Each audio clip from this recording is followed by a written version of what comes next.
It's March Madness time. Well, have some Red Bull, some coffee. It's a perfect way to show how crazy these past couple of months have been. They are the big contenders for the tournament. Haven't lost a game yet. I like Arizona.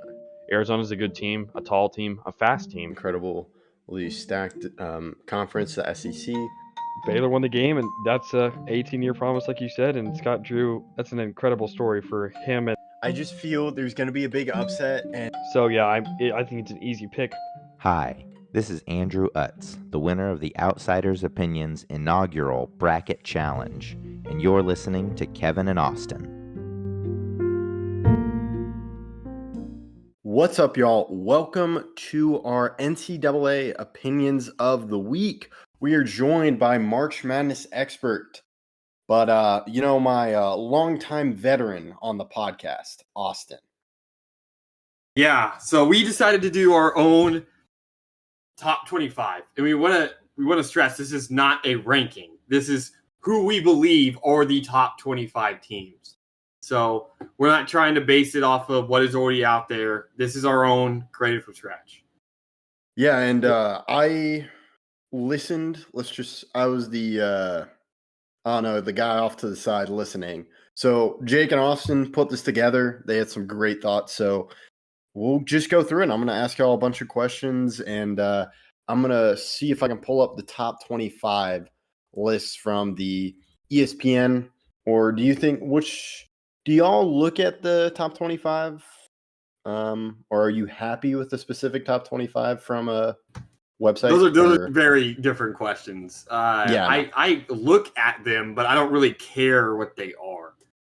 Well, first off, I want to stress, this list is not, it's less resume based and more like what we think teams are, whether they're actually good or not. Like, if their defense is good, as well as their offense, as well as their effort, as well as their coaching. Like, this is more than just, they won this game or they lost this game, which is why they're behind this team. It's really just like, we think these teams look good. Like, they look better than certain teams based off certain reasons. And so it's less of a resume ranking as in, they lost to Kentucky this week, they're going to go down in the rankings. It's more like you could still lose but look good in the game and gain our respect a little bit because, stuff happens is this phrase we say.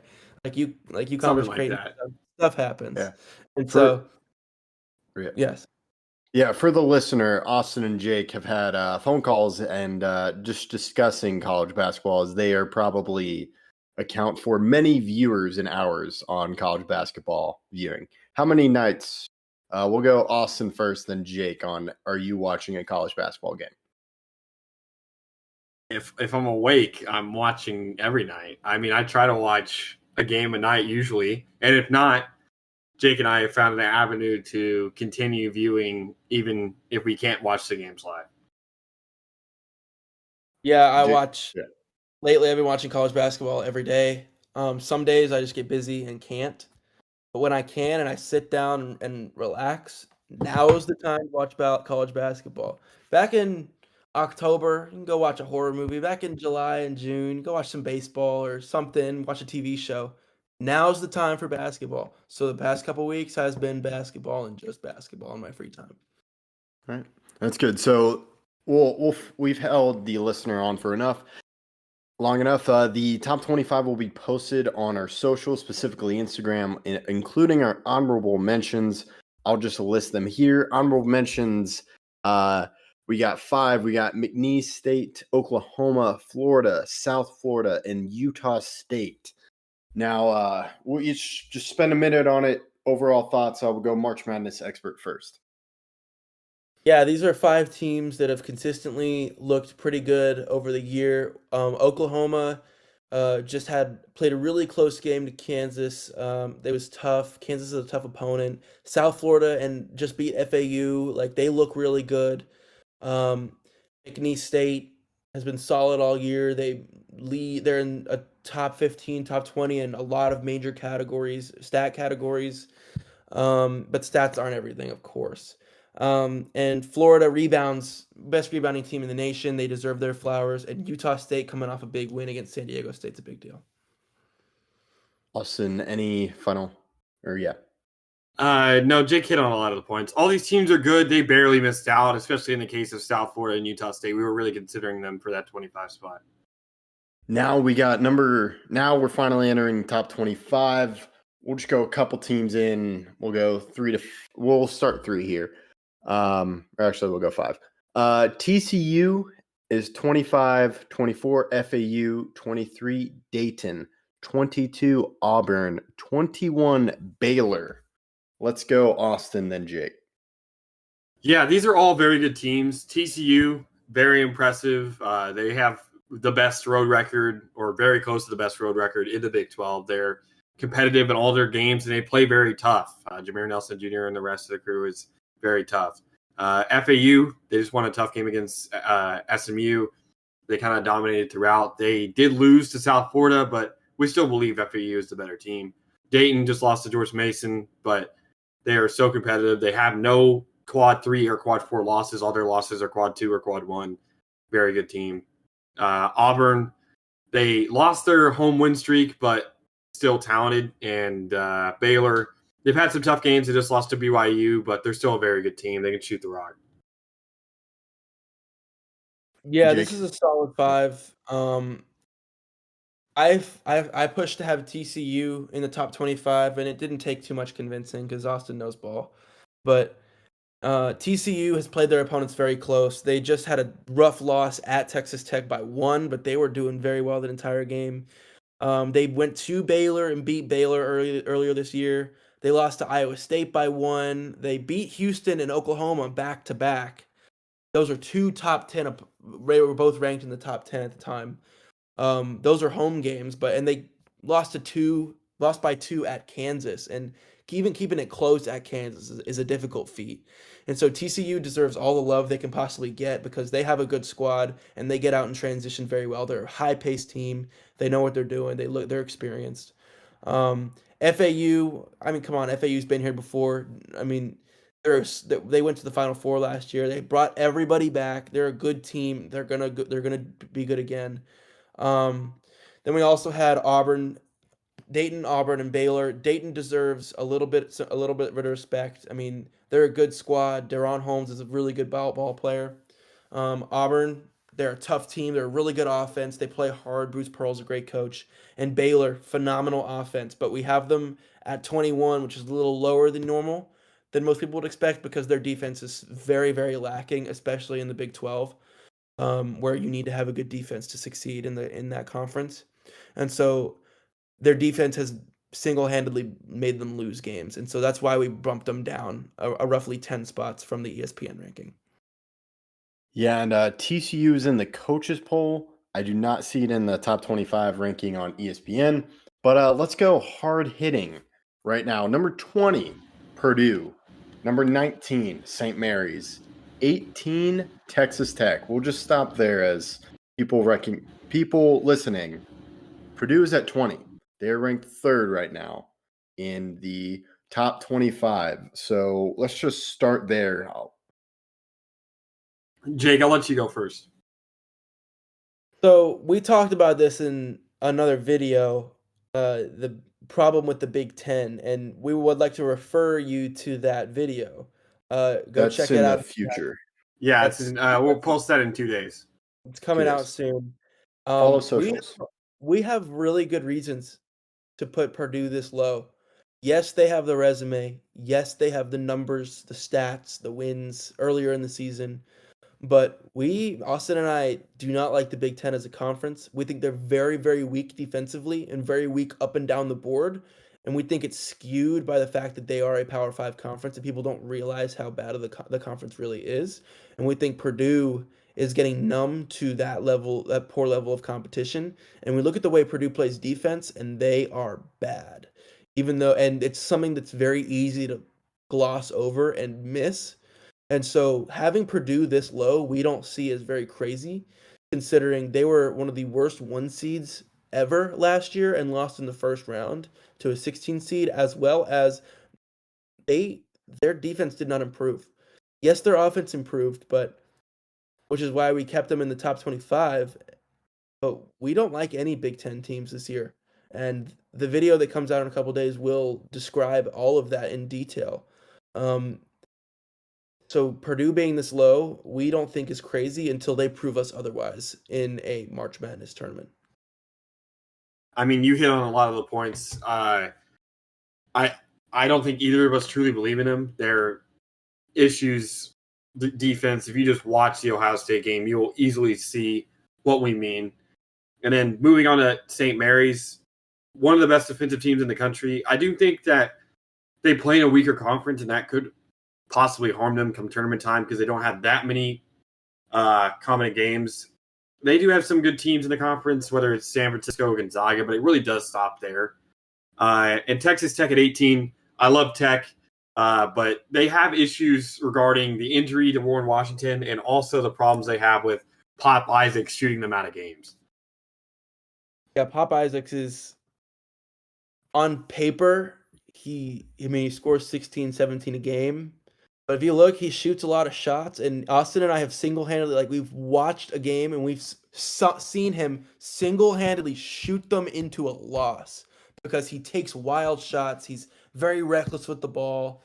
And so, but we also noticed when Texas Tech runs their offense through more than just him, they're good. And so they're a team to watch out for, which is why we have them higher than ESPN has them. All right. And now looking at ESPN, St. Mary's is currently at 18. Or are you also talking about Tech? Tech. Yeah, he was talking about Tech. Okay, Tech is at 23. Cool. Yeah. Got it. All right. So, yeah, that's my bad on my part. Now we go to, all right, we'll go 17 is Marquette, 16 New Mexico, 15 Colorado State. And this is while you were putting that together, I heard about Colorado State there. So we'll stop right there and let y'all talk a little bit more about those next three teams.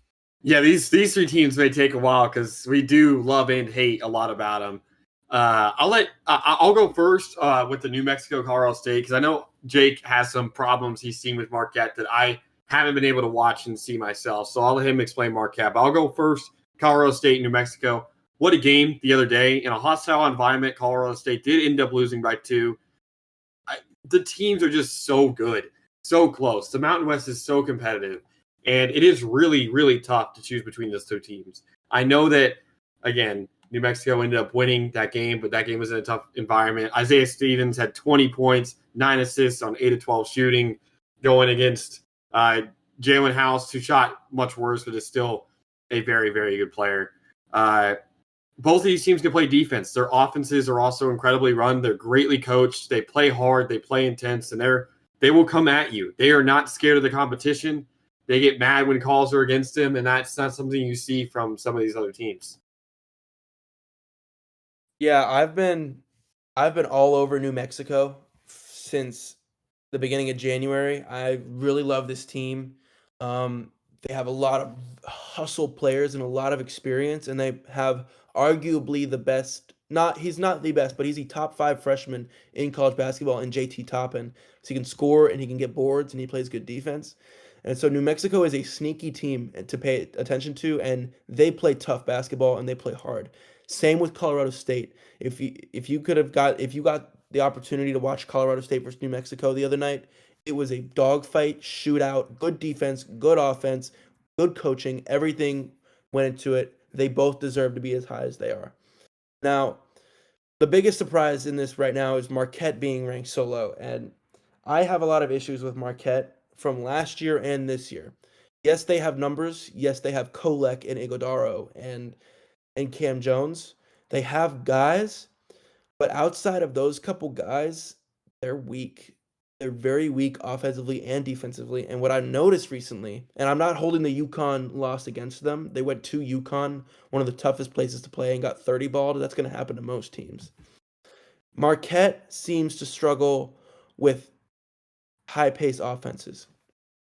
So if they get matched up against a TCU or a New Mexico or an Alabama, they're going to struggle in the tournament. And Kolek, for some reason, seems to disappear in some of these big games.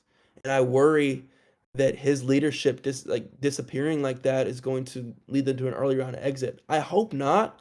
I would like to think that I'm wrong because I have nothing against Marquette. I really like Shaka Smart. I like those kids on the team, but I see some issues that concern me a little bit with their defense.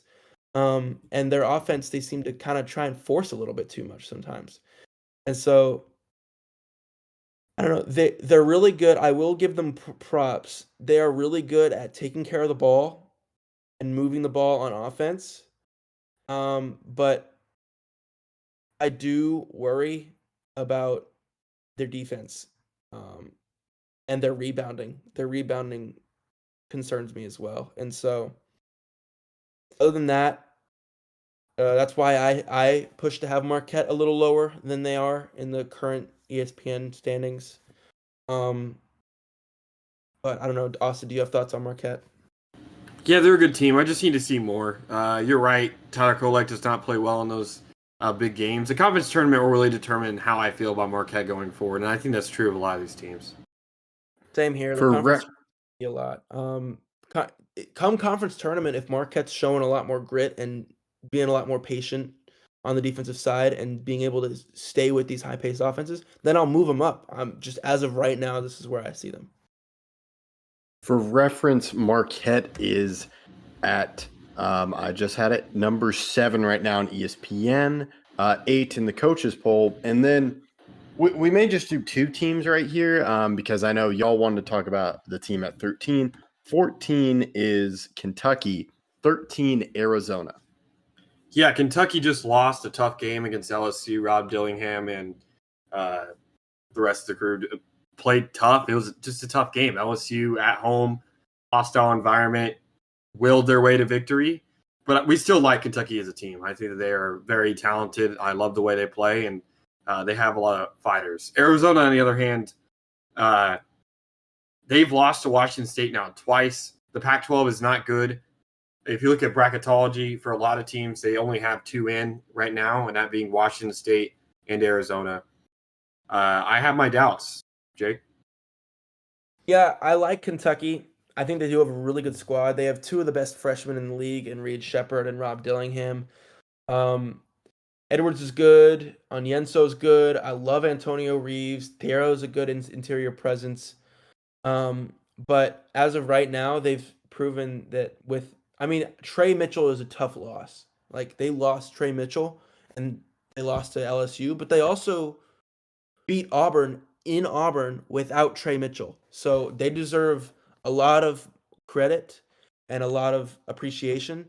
And they're a scary team, and I could see them making some noise in March.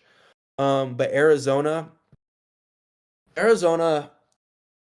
has some issues. One, Caleb Love, even though he scores at a big number of points, there's something about, like, if he's not hot like he was in that Final Four run when he was on North Carolina, he's almost a liability on defense and almost a liability of a shooter because he only shoots around, if I'm not mistaken, Austin, you can correct me. I think he only shoots around 30% from 3 as their primary scorer. Yeah, it's somewhere around there. It's 35% now, but it was not good for a second there. And they don't get many assists. He doesn't pass the ball amazingly well. And Omar Ballo has surprisingly weaker interior defense than one would think. He's a good presence. He's a big body, but put him against an athletic big and he might struggle. They brought in Keyshawn Johnson from San Diego State, and he's been a huge addition and huge help to them winning games. But just like last night when Washington State came into Arizona and beat them, because I just think they're not a bad team and they play hard. So those aren't my complaints. My complaints are just that I don't know if they have the personnel. I don't know if they have the guys and the decision-making ability. Because last night, they ended the game on a Caleb Love travel. And so I feel like those are moments that can't happen come March. Yeah, and Caleb Love, like Pop Isaacs, has that effect where he can shoot you out of games. Last night, 4 for 12, when he was taking some crazy threes. And when he's hot, he's amazing. When he's not, it's hard to see Arizona going far. And once again, we're going to go back to the top 25. So currently we have 2 teams in the top 5 in both the coaches and ESPN top 25, not in the top 10. And that's all we have right now. And that's why I kind of led into this list. But now let's go 12, BYU, 11, Washington State, correct? Or am I? Yep. Washington State. And then 10 is Creighton. Creighton had a very, very good win against UConn while they were at home. And while I do think their ceilings may be capped, the way they play is just amazing to watch, especially when they're hot. BYU had a huge win over Baylor. Their ability, I don't even know how to explain it. Maybe Jake can explain it a little bit better than me, but the way they play is just it's so nice to watch. They have a big man that can pass the ball. And the way they play, it's just they stretch the floor, they pass the rock well, they shoot well enough from the floor, they play good defense, which most of the Big 12 does anyway, and they're deep. They have 7 players that average 9 or more points. Yeah, this was a tough 3 to put together in the rankings because Creighton did come off a big win, but like he said, their ceiling might be capped because they do have a 3-headed monster and only a 3-headed monster. Ashworth had a big game, but I don't know how much he can continue that. I'd like to see him continue to succeed, but as of right now, Creighton is just not deep enough to be any higher than 10, but they do deserve to be at 10 for pulling off a big win against the number 1 team in the nation. So a lot of props for them, for doing that. They played a tough, hard-fought game. We had Washington State at 11 over Arizona because why not? They beat them twice this year, both at home and away. They look good. They have scorers. They play tough defense. They play hard. They play with a lot of effort. They seem to be very smart with the ball. And so Washington State deserves a really high spot. And then BYU at 12. I've liked BYU since the beginning of January. I love the way they move on offense. They have really good offensive sets. They have, like Austin said, they have 7 guys averaging 9 points or more. They have a stretch 5 in Ali Khalifa who can pass and who can shoot threes. He hit 4 of his 5 threes the other day? 4 of his 6. 4 of his 6. 4 of his 6 against Baylor. And he's 6'10" and stretching the floor. So I really like what they can do. And they set screens very well. They move off the screens well. They set off-ball screens. They're quick. They don't get lazy. And so BYU is a team I could see making a big run, and they deserve a lot of credit, even in games that they lose, because, I mean, they lost that Oklahoma State game on Saturday almost a week ago, and that was just because Oklahoma State went on a crazy run to start the game. BYU kept it close. They stayed within shooting range with them. They didn't let that game get too far away from them. But it was just a couple bad minutes where it struggled, and they couldn't hit a shot. And that's going to happen to some good teams. You're going to have bad games. And so I really like BYU, and putting them at 12 over Arizona, I do not think it's crazy because they're a good squad. I want to talk about the ceiling for Creighton. Both of y'all mentioned it. And what is that ceiling? Elite 8? I could see them, if they're all 4 of the main players on their team are playing at a very high level, they could make the Elite 8 just like they did last year. But I think they're going to run into a deeper team that looks hot right at the time and could see them struggling. But Kalbrenner's a force. Alexander's a force. Shireman's looking good. So those 3 could single-handedly win them at least 2 games. 5 days to prepare for the Sweet 16. You get 1 day to prepare for the Elite 8. That 1 day turnaround, you play and they're not deep. You could win a game when you're fully rested, 5 days off, planning out your system, how you're going to play. When you turn around and have to face some of these upper teams, like we'll mention San Diego State, turning around and having to play a deeper team, it's tough. And I don't see them being able to do it. Yeah, you talk about deep and the turnaround. I know it's not to the level of Creighton. I just think of Oral Roberts recently when they were playing so well and they were heavily relying on Asmus and Kevin O'Connor. O'Banner. O'Banner. All right. That's probably the more extreme of what you're talking about. Yeah. Because that team obviously made the Sweet 16, but they're relying on those two guys so heavily that when they played Arkansas, they were very, very focused on those two. And while they still almost won the game, it's really, really hard to win when you only have a small number of players that you can really utilize as offensive threats. Anything you would like to add, Jake, on that, or do you just want to keep going on into the? Yeah, he kind of hit the main points. Don't get me wrong, I love Creighton. I picked them to go to the Elite Eight last year, and they did. They were a good squad. If they still had Kaluma and Nemhard, I'd have them going to the championship maybe, because those are two huge role players. But they left, and finding that out kind of made me disappointed for the program, because I think they really could have done something special with them, because they do have the bodies, and so it's a good squad. They're going to play hard. They're going to play good basketball, and so they're going to be fun to watch come March, even if they lose. All right, and now we mentioned our 10. Austin mentioned them just long ago. Might need to get a shirt for him to celebrate this, or to celebrate them, as he's been on them for a long time. Number 9, Duke. 8, Bama, and then San Diego State University. That, of course, is the Austin's. How would you describe that, Austin? Your love for San Diego State? I just love when a team proves me right. Jake said it himself that he will always have a place in his heart for UConn after they proved him to be correct. And when a team does that, you do have a sort of affection towards them and the players that help you do it. So while I'm not necessarily a San Diego State fan, I do have a place in my heart for them.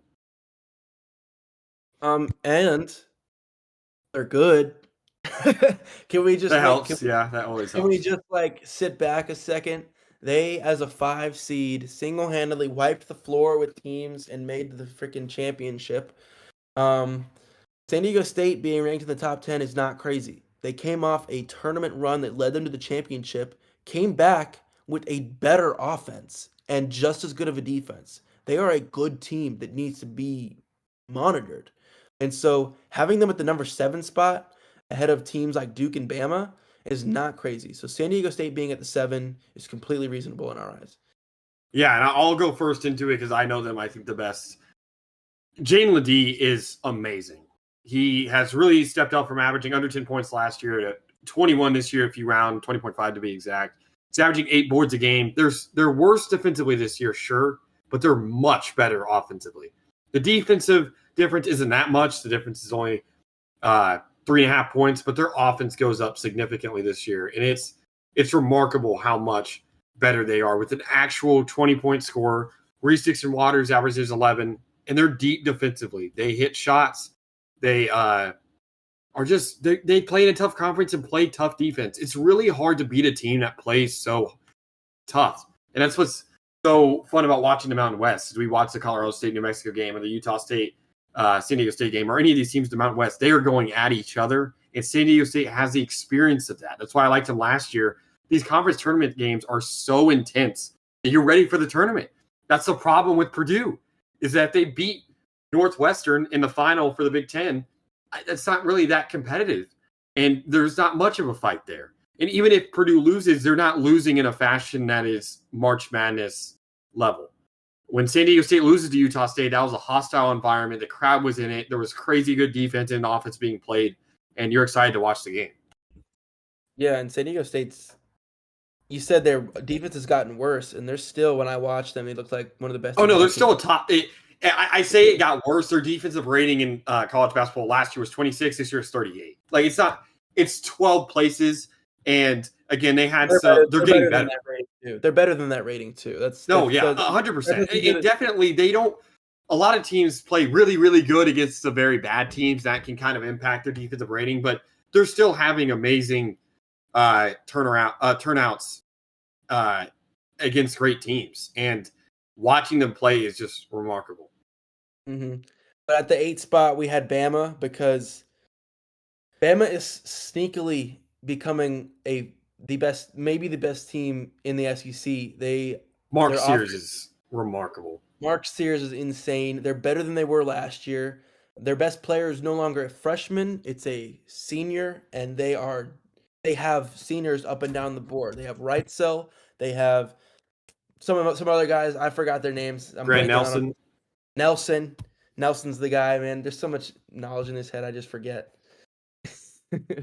And then, but the thing is, like Bama, they're one of the best offenses, and their defense is significantly improved from the beginning of the year. That's one of those things that makes a good March Madness team is when you can see improvement from the beginning of the year to now. And I see the ways in which their defense has changed and evolved since then. And while they weren't a great defensive team before, they're much better now, especially from their guards. And they're tough. They are tough, and they play hard.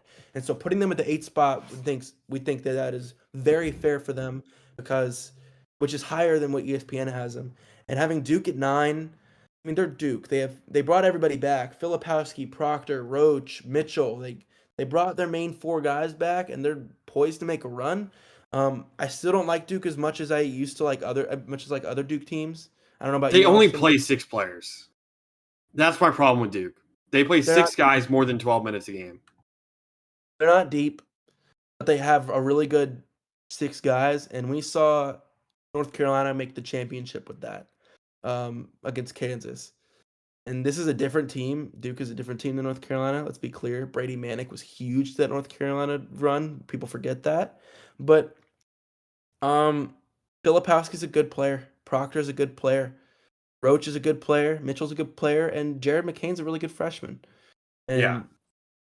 So we think that these 3 spots, having Duke at 9, Bama at 8, and San Diego State at 7, is more like what it should be if you were to rank the teams just by whether they're like the best or not. All right, now we're about to enter the top 10. We got number 6, UNC, number 5, Kansas, and then number 4, Tennessee. Jake, I'll let you go first. UNC, really good starting 5. I mean, really, really good. If you were to look up and down the board, take all the teams by their starting 5, UNC might have the best starting 5 in the nation. RJ Davis, arguably the best guard in the nation. Baycott, one of the greatest rebounders in ACC history. He's so up and down, Baycott is, but he's still Armando Baycott. We know what he can do.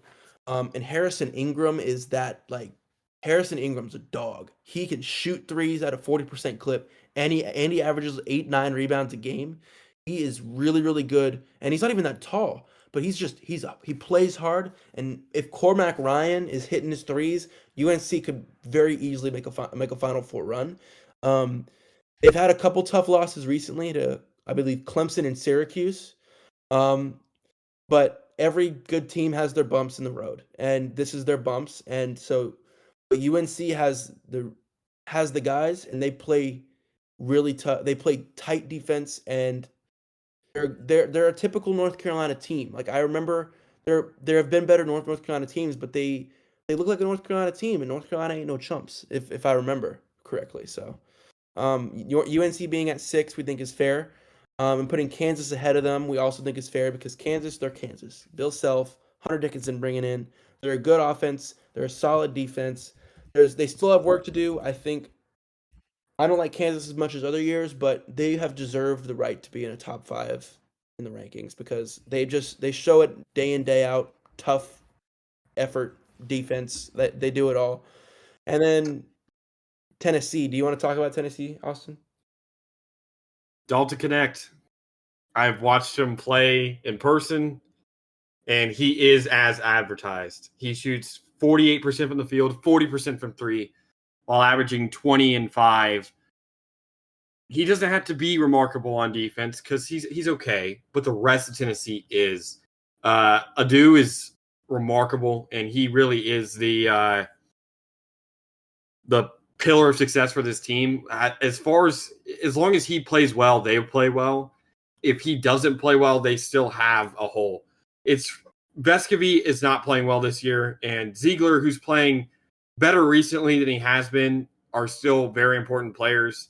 I'm worried about Vescovy, though, because he's shooting under 40% from the field, 35% from three, and I thought he'd really come into his own this year. Josiah Jordan-James is still a great defender. They have the defense around Connect. They have the rebounding with Adu and the interior defense with him as well. He can score. I really like them. It's just, can Vescovi turn it around? If Vescovi can become the player that I expected him to be, and I'm sure you did, Jake, as well, a couple years ago, I think this is the best team in the country. But with Vescovi shooting under 40% and Ziegler also not shooting efficiently, if you can just guard Connect and get on the boards, you'll beat Tennessee. Well, with Tennessee before this year, it was always Ziegler was the grinded out assist small point guard who plays really tight defense, which he still does. But Vescovi was the shooter scorer. Now that that's gone and Vescovi's taken a back seat to Connect can still score, but you can't just all of a sudden fall off a cliff if you want to win a national championship. Like you need to stay in it. They were a 5 seed last year and beat Duke in the second round. And that's without Connect, and they lost to FAU in the Sweet 16.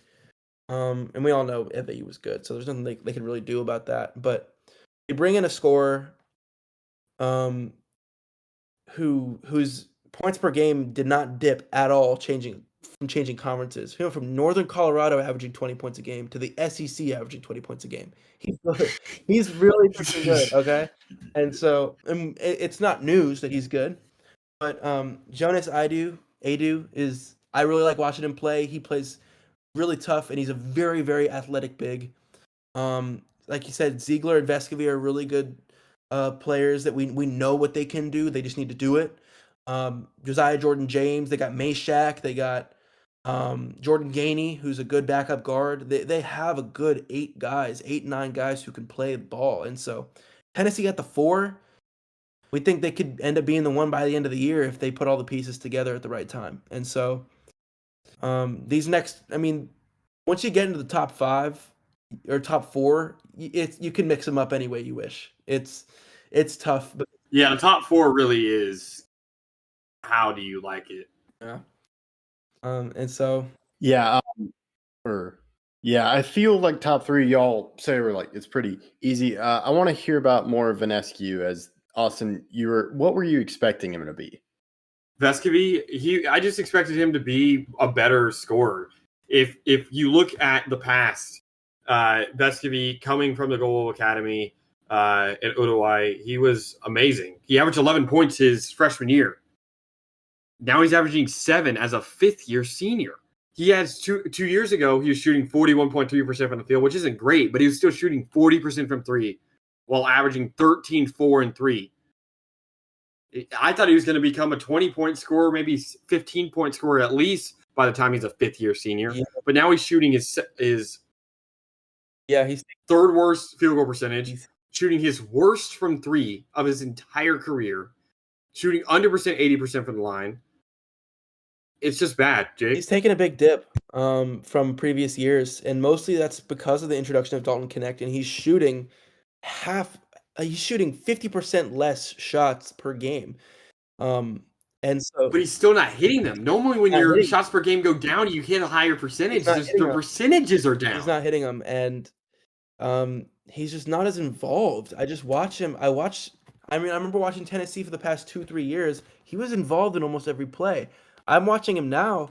There'll be 4 or 5 straight plays where he's not even involved in the play. He's just there, moving around, and he could be so much better than that. He is better than that, and so if he can put it together and start hitting shots when he takes them, Tennessee will be a force to be reckoned with if they're not already. And here's the crazy part: he's getting worse on defense. Every year before this year, he was averaging over a steal per game, 1.2 or more. This year's 0.9. Last year, he averaged 1.8 steals per game. This year, again, 0.9. Every stat is down. Even if you go per 40, which is the metric to kind of compare everything over, he's averaging his least amount of points per game, his least amount of steals per game. And those are 2 things I kind of knew him for. So that being down, it's a bad sign. But still, Tennessee is that good, and we can move into the top 3, Kevin. All right, the top 3. Iowa State. 2, Houston. Number 1, UConn. Jake's beloved UConn. And Jake's beloved close it Ohio. out. Iowa State. Yeah, I'm gonna Right. go ahead and get into that. So, yes, UConn was my beloved last year. I loved them as a team. I believed in them from the start. You guys remember, as the 4 seed, I had no doubts that they were going to win the championship, and they did. It's a new season. I still appreciate what UConn did, but this year my team's Iowa State right now. I love Iowa State. I am all over them. They play hard, tough, aggressive defense, and they have 6 to 7 reliable scorers. And they have a gadget guy in Hassan Ward who you can throw in and he'll get a chase down block if you need it, or a steal, or a dunk, something.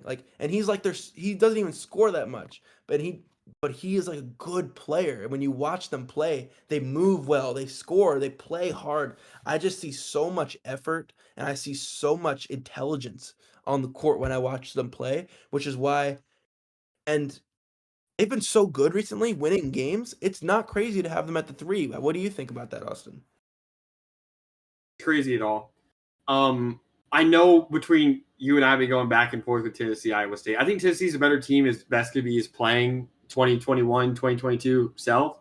But as he is now, I think Iowa State's a better team. Where you're going to have to convince me, we don't really have to spend much time. Everyone knows how good UConn is. Everyone knows that Houston has one of the best defenses in college basketball history. So those guys being up there at 1 and 2 isn't much of a conversation starter. But why won't UConn win a title again this year? Why not UConn? Okay. Well, for one, when was the last time we saw a repeat champion? Florida Florida in 2007. 2007 and 8, right? Or 6. It was 05-06 they won their first, and 06-07 they won their second. So it was 2007. 6 and 7. It is hard to repeat as a champion. While UConn does have a really good squad, and they brought in Cam Spencer. I like Cam Spencer. He's a good guard. Stefan Castle. I never know how to say his first name. He is a really good freshman. He stays poised, but teams with too many freshmen I worry about.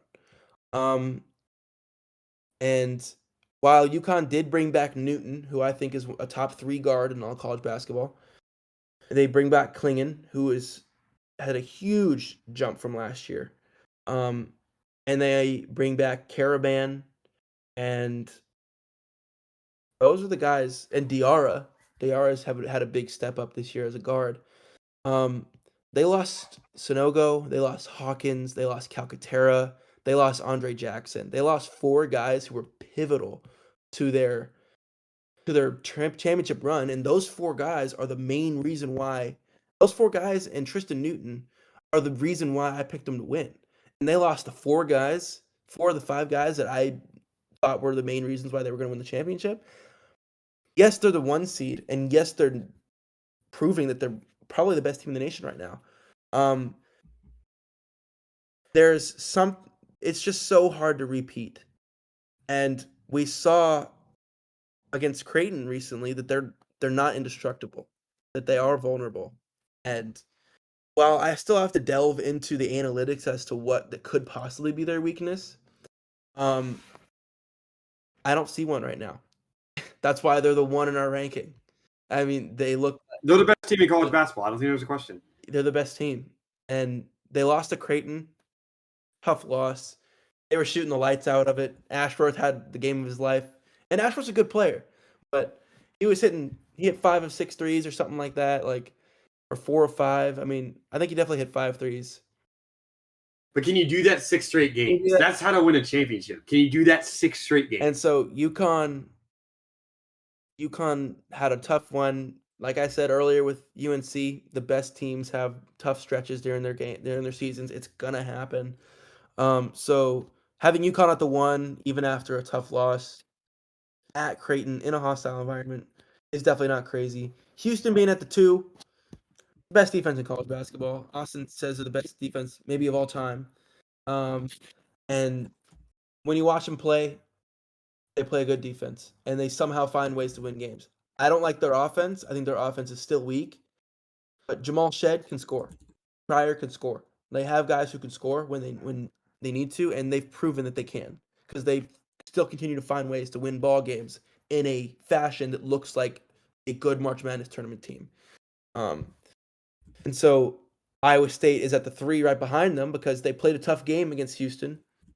Houston won, but I don't know if you remember, Iowa State beat Houston earlier this year.